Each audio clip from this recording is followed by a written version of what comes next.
Halo semuanya, selamat datang di Podspektif. Ini adalah tempat gue ngobrol tentang berbagai hal yang terjadi dari sudut pandang gue dan dari sudut pandang kenaifan perspektif gue. Semoga kalian enjoy dengerinnya. Let's get started. Halo semuanya, kembali lagi bersama gue Hans Andrian di Podspektif. Di episode kali ini udah beberapa minggu dari Podspektif sendiri nggak ngepost karena satu dan lain hal, tapi ya, I'm back. So pada kali ini gue mau ngomongin tentang hal yang mungkin baru terjadi minggu lalu ya. Sebenarnya yang kalau misalnya gue bahas hari ini tuh agak telat, tapi menurut gue ini adalah hal yang lumayan penting yang menurut gue harus kita bahas, harus kita diskusikan bareng-bareng karena ini menyangkut soal anak muda, menyangkut soal pencipta karya dan menyangkut tentang apa peran kita saat ini gitu. Nah, mungkin kali ini gue tuh mau ngomongin soal makna kemerdekaan yang baru kita lewati tentunya 17 Agustus. Selamat ulang tahun Indonesia. Makna kemerdekaan bangsa Indonesia dan juga mungkin kemerdekaan bangsa-bangsa di dunia bagi para pencipta karya. Mungkin apa ya, bisa dibilang topiknya agak kelihatan random, tapi menurut gua makna kemerdekaan ini memang lebih dari sekedar jargon, lebih dari sekedar oh ya kita sudah merdeka, oh ya udah gitu. Menurut gua kemerdekaan itu lebih bisa dimaknai dari halnya praktikal, dari practicalities-nya. Di mana kemerdekaan itu memberikan ruang yang begitu besar bagi para pencipta karya, bagi para pekerja kreatif dan lain sebagainya terutama gitu. Dan kemerdekaan atau dalam halnya modernisasi dalam bangsa Indonesia itu memberikan sebuah peran baru bagi para pencipta karya, bagi para pekerja kreatif yang banyak sekali orang tampaknya itu belum sadar akan hal itu. Dan menurut gua di episode kali ini merupakan suatu waktu yang tepat bagi gua buat coba ngomongin ini, coba bring up this topic into discussion and yeah, basically I want to also see your perspective on this gitu. Nah, menurut gue ada 3 makna kemerdekaan atau modernisasi bangsa Indonesia yang berhubungan dengan pencipta karya atau pekerja kreatif. Yang pertama itu kita ngomongin soal kebebasan berekspresi. Kita hidup di zaman modern gitu. Sekarang udah 2021 ketika video ini dibuat. Dan memang kebebasan berekspresi ini dijamin negara dan juga memang dijamin oleh banyak sekali dokumen-dokumen hak asasi manusia di dunia gitu. Dan kebebasan berekspresi ini tentunya sangat membantu pekerja karya untuk mempunyai karya mereka sendiri. Kenapa menurut gue itu penting? Karena dulu kebebasan berekspresi itu ditekan sampai pada titik di mana para pekerja seni hanya memberikan karya yang memenuhi syarat dan ketentuan. Yang jelas-jelas syarat dan ketentuan itu tentunya sangat sama sekali tidak mendukung kreativitas gitu. Bisa kita bilang bahwa ketika ada karya-karya yang dianggap menyimpang dari sudut pandang, dari berbagai sudut pandang, kemudian karya tersebut akan direpresi. Namun kita hidup di zaman modern dan memang baru-baru ini baru kita dengar bahwa ada sebuah represi dari beberapa karya. Tapi in general, menurut gue makna kemerdekaan dan modernisasi dari pencipta karya ini justru sebenarnya lahir dari kebebasan berekspresi itu sendiri. Dimana para pekerja karya kemudian mempunyai kebebasan untuk untuk menuangkan pikiran mereka di dalam karya mereka. Dan inilah yang kemudian akan membuat karya-karya tersebut menjadi karya-karya yang lebih variatif, karya-karya yang lebih baik, dan bahkan karya-karya yang mungkin tidak bisa dipikirkan sebelumnya oleh orang-orang gitu. Menurut gue, ketika kondisi semakin baik di zaman modern, maka kreativitas seharusnya juga berkembang. Kreativitas juga seharusnya menjadi kunci bagi kita, bagi pencipta karya terutama, untuk mereka memperbaiki dan meningkatkan kualitasnya menjadi sebuah karya yang semakin inovatif, semakin karya yang mampu memberikan kesan wow gitu bagi audiensnya, bagi para penikmatnya dan lain sebagainya. Jadi menurut gue dari poin kebebasan berekspresi ini bisa kita lihat bahwa para pencipta karya ini kemudian bisa mempunyai eh, kebebasan untuk berinovasi. Dan inilah yang harusnya dimanfaatkan oleh para pekerja karya itu. Harusnya para pekerja karya di dalam kemerdekaan, mereka mempunyai kemerdekaan dalam halnya berkarya. Mereka mempunyai kemerdekaan, kebebasan dalam halnya membuat sesuatu yang baru. Dan sebagai pencipta karya, seharusnya kita juga tidak takut untuk memulai hal baru gitu. Karena sekarang banyak banget gue lihat pencipta karya itu yang kemudian menjadi takut dalam berkarya, dalam membuat satu karya, karena mereka berbagai hal, mempunyai berbagai alasan untuk melakukan hal itu, untuk takut berkarya.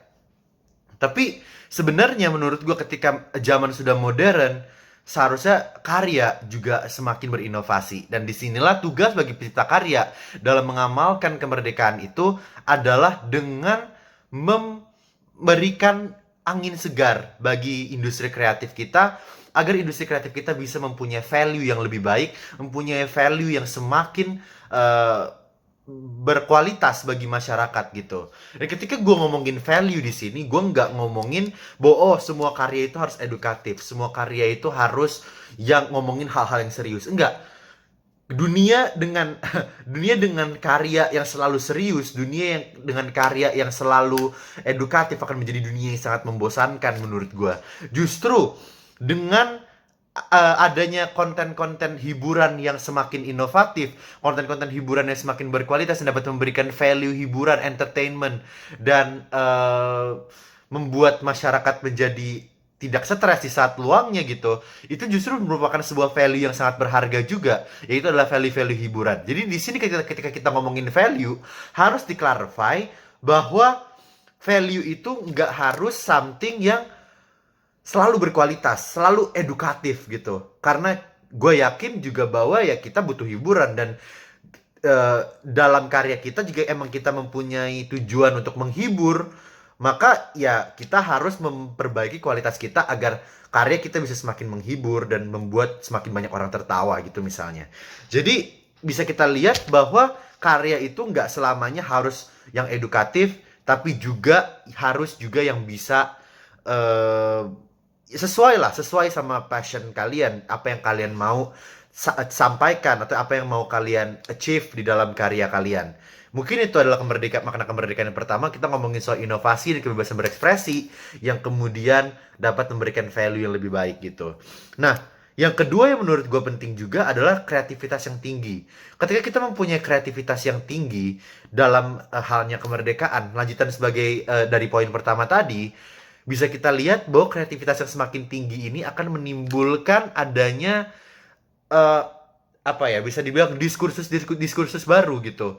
Ketika kreativitas itu muncul, kita tidak lagi hanya mengikuti tren, tapi kita membuat tren yang baru. Menurut gue, disitulah kemudian adalah puncak dari kreativitas tertinggi yang bisa kita punya. Artinya apa? Bahwa kreativitas itu harus didorong gitu oleh semua pihak. Bahwa kreativitas itu harus dimaksimalkan, harus di-encourage oleh semua orang. Dari badan pendidikan, maupun juga dari badan kreativitas, badan seni, dan lain sebagainya. Bahwa kreativitas itu harus di-encourage. Karena kita gak hanya ngomongin soal pekerja seni. Tapi sekarang demand terbesar dari orang-orang terbaik bangsa adalah dari segi kreativitasnya menurut gue. Kreativitas itu yang menurut gue bakal penting banget dalam halnya memberikan kemajuan bagi bangsa gitu. Sehingga ketika kita ngomongin soal kreativitas yang tinggi, itu menjadi tugas kita di masa-masa era-era yang sudah semakin maju ini untuk selalu berpikir kreatif, gimana caranya kita bisa membuat sesuatu yang mungkin tidak terpikirkan sebelumnya. Gimana caranya kita bisa ngelit sesuatu atau memimpin sesuatu, bukan hanya mengikuti sesuatu. Kita yang di-follow, bukan kita yang nge-follow. That's basically it. Makanya kreativitas yang tinggi menurut gue juga adalah suatu poin yang sangat penting, terutama di era kemerdekaan ini. Dimana tahun ini merupakan tahun kemerdekaan kedua yang dilakukan banyak sekali secara skala besar, secara online, dengan secara di rumah saja gitu. Artinya apa? Bahwa pandemi ini, seperti yang sudah gue ngomongin di episode-episode sebelumnya, mempunyai tendensi untuk me- mendorong mendorong kita itu untuk semakin beradaptasi dengan keadaan zaman gitu. Kita tidak lagi bisa hanya bergantung kepada something yang konvensional, something yang traditional. Tapi kita harus mempunyai kreativitas yang tinggi untuk memulai hal baru yang tidak konvensional, tidak tradisional, tidak biasa, tapi kemudian memberikan value yang lebih besar lagi kepada audiensnya gitu. Dan menurut gua inilah yang menjadi hal yang penting sekali untuk kita consider gitu. Nah, yang ketiga yang mau gue point out di dalam episode kali ini, bahwa kreativitas yang tinggi ini bukan hanya sekedar memberikan value bagi audiens, tapi juga memberikan suara dan representasi dari suara yang dimiliki oleh anak-anak muda. Menurut gue ini juga merupakan suatu hal yang penting sekali, karena sekarang itu semakin gampang bagi anak-anak muda untuk bersuara dengan kreativitas mereka sendiri. Dan itu adalah sebuah demokrasi yang sehat menurut gue. Menurut gue itu adalah sebuah dampak yang baik dari kemajuan zaman, di mana tadinya kita yang hanya bisa mengkritik atau kita yang hanya bisa bersuara dengan misalnya dengan cara-cara yang tradisional, cara-cara yang membosankan, kemudian bisa memberikan pendapat kita, memberikan ide-ide kita dengan sesuatu hal yang kreatif. Kita bisa melihat bahwa ada genre satir, kita ada melihat ada genre sindiran, atau misalnya kita ada melihat ada genre-genre ya banyak lah bisa kita lihat, yang intinya itu menjadi perwakilan atau representasi suara dari anak muda yang kemudian menjadi hal yang sangat bagus dan sangat menghibur misalnya, atau misalnya menjadi suatu hal yang sangat-sangat menarik perhatian. Dari sinilah kita bisa lihat bahwa kreativitas itu sebenarnya mempunyai dampak yang signifikan juga terhadap yang namanya raising awareness, yakni adalah suatu hal atau suatu kondisi di mana semakin banyak orang kemudian menjadi semakin peduli dengan apa yang kita suarakan. Kita tidak bisa memaksa suara kita tuh didengerin, tapi kita bisa menarik perhatian orang agar suara kita didengarkan gitu. Dan cara untuk menarik perhatiannya gimana? Cara untuk menarik perhatiannya tentunya adalah dengan memberikan kreativitas yang semaksimal mungkin dari suara kita gitu. Supaya apa? Supaya orang-orang jadi tahu, oh ini punya esensi yang menarik gitu. Makanya menurut gue penting sekali bagi kita untuk memaknai kemerdekaan ini sebagai sebuah awal dari kreativitas, awal dari kebebasan berekspresi yang kemudian berlanjut kepada kreativitas kita yang tinggi, dan dari kreativitas itu timbullah kemauan kita untuk bersuara secara kreatif dan dapat meng-attract atau menarik banyak sekali perhatian untuk kemudian raising awareness tentang apa yang kita peduli gitu. Jadi tugas dari para pencipta karya, tugas dari para orang-orang kreatif bukan hanya ngomongin soal value saja seperti yang udah gue bahas di earlier part of this episode, tapi juga tentang bagaimana kita bisa bersuara, dan dari value itu adalah apa yang kita ingin bicarakan. Dan ketika kita bisa melakukan hal itu, disitulah kita bisa memiliki peran lah di dalam society, memiliki peran di dalam bagaimana kita fit in to the society gitu. Dan penting sekali untuk kita ketahui bahwa sejarah itu selalu berhasil mendetermine atau selalu berhasil memberikan kita tempat atau memberikan kita arti keberadaan kita di dalam society tersebut. Dan menurut gue tampaknya sejarah kita pada saat ini itu ingin menempatkan kita sebagai pionir dari kreativitas yang akan kemudian berlanjut memberikan value baru yang akan berujung pada kemajuan bangsa, kemajuan dunia, dan bagaimana caranya kita bisa memberikan value yang semakin besar bagi audiens kita.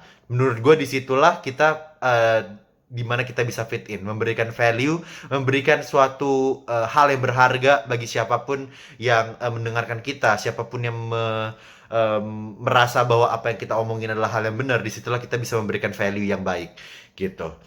Sekian mungkin dari perspektif episode kali ini. Semoga apa yang gue omongin hari ini bisa membantu, bisa memberikan insights baru dan bisa berguna dan mungkin bisa memberikan value bagi kalian juga gitu ya. Thank you yang udah dengerin. See you in the next episode of Perspective. Bye.